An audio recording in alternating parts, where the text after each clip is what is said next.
अस्सलाम वालेकुम दोस्तों, मैं तुहाडा भरा मुबशर चिराग वट्टू। आज दोस्तों तुहानू दिखा रहे हैं जनाब MF 240 Miller tractor for sale. ठीक है दोस्तों, बंपर वगैरह ट्रैक्टर लगे हुआ है तगड़ा, धक्के लाइए जो मर्जी करो।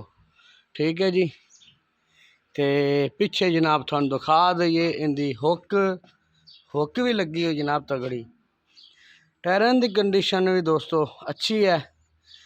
पैंथर के टायर दिते गए ने, पैंथर पावर 12/4/28 जेड़ा कि टायर आंदा है 240 नू।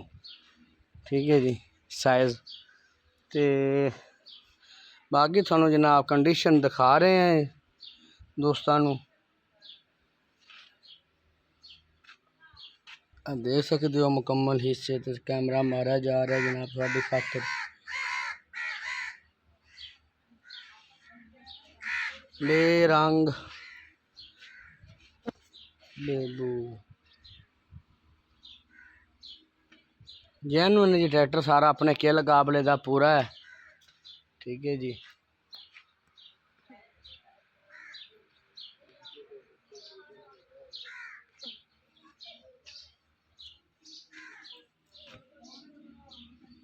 रिमां की कंडीशन तुसीं देख सकते हो।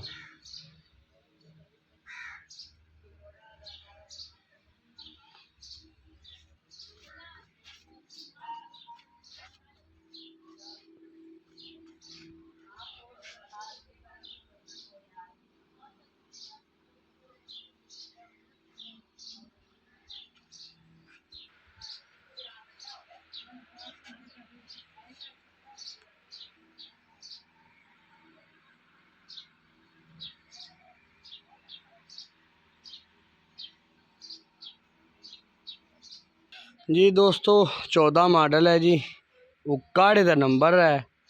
फैल कापी हर चीज़ कागजात मुकम्मल ने, किसी किस्म की कोई टेंशन नहीं। ठीक है जी, राबता नंबर स्क्रीन पर दिता जाएगा। बाकी तुहानू एड्रैस समझा देने जनाब। तहसीलो ज़िला पाकपतर चक कानीपुर, तहसीलो ज़िला पाकपतन चक कानीपुर। ठीक है जी, ते गंज शकर ट्रैक्टर हाउस। ठीक है जी, इत्थे मौजूद है। तो राबता नंबर ते राबता कर से तुसीं ट्रैक्टर लै सकते हो। बाकी जनाब 13.5 लाख रुपए डिमांड है जी इनकी, तो मौके ते थोड़े नाल प्यार मुहब्बत हो जाएगी अगर थानू ट्रैक्टर पसंद आ जाता है। तो वीडियो अच्छी लगे चैनल सब्सक्राइब तो वीडियो लाइक शेयर ज़रूर करो। इजाज़त दो, अल्लाह हाफिज़।